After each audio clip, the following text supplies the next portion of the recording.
With relatively mild conditions in most of the state this winter, farmers and ranchers are taking advantage of those lower costing, readily available forages. We talked with UNL Extension beef specialist Aaron Stalker in North Platte about things to keep in mind while using inexpensive stocks instead of high-priced forages. For lots of reasons, forage prices are really high this year, and corn stalks provide a really good option for people who are looking to try to control costs. So when you think about putting your cattle out there, what are things to think about in terms of stocking rate, how long you're keeping them out there, things like that? By far the most important factor influencing how well cows do on a cornfield is the stocking rate, or the number of cows per acre per day.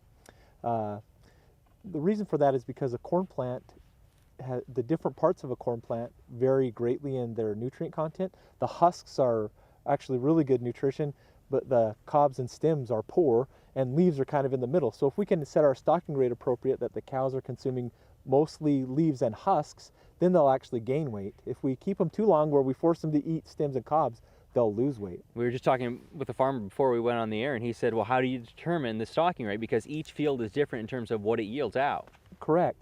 And so, yeah, the amount of residue is proportional to the corn grain yield, so we can use that information to help us establish the appropriate stocking rate. But as a general rule of thumb, under irrigated conditions, about 45 grazing days per acre is a good stocking rate.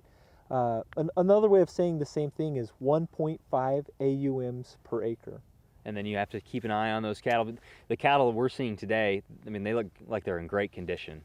But is there a situation where you leave them on too long and you'll be able to notice it? Absolutely, and I think what we're seeing is some of the consequences of our relatively mild winter. The cows have been doing really well, but one problem that we run into is if the cows start to lose body condition, it's really hard to get them to get that body condition back again. It's really expensive, and so what we'd recommend is that you monitor the cow's body condition and try to get them to maintain their body condition rather than lose it and then try to regain it. Let's address the grain side of this for farmers, because they're going to say, well, we've heard in the past that when you harvest stalks, it's going to reduce my yield.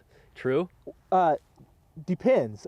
Okay, so, and then that's absolutely a really important question. With today's grain prices, you know, a typical income for a farmer to rent corn stalks in this part of the country would be $12 an acre. Okay, with our corn prices, that's about 2 bushels. If we were to decrease grain yield by only 2 bushels, then it wouldn't be economical to graze the corn stalks.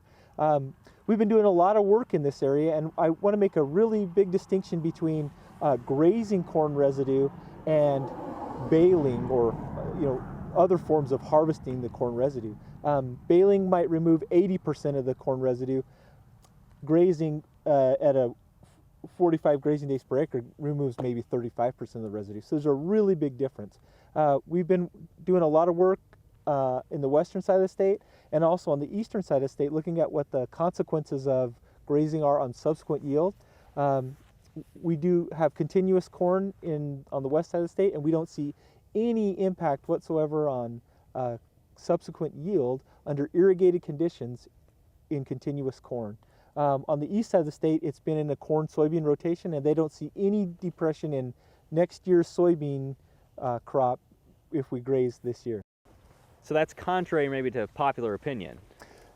Right, but I think we need to recognize the distinction between grazing versus baling, because it's a completely different ball game where we're removing much less residue with the cows. And the other thing is whether we're talking about irrigated versus dryland conditions. On dryland, it probably doesn't make any sense to remove any of the residue. We need to keep the moisture. The residue prevents the moisture from evaporating. But under irrigated conditions, it's potentially more beneficial. We make more money if we utilize the residue by grazing compared to any other alternative. For resources on this topic, including an Excel-based calculator that can help you establish your stocking rate, log on to beef.unl.edu.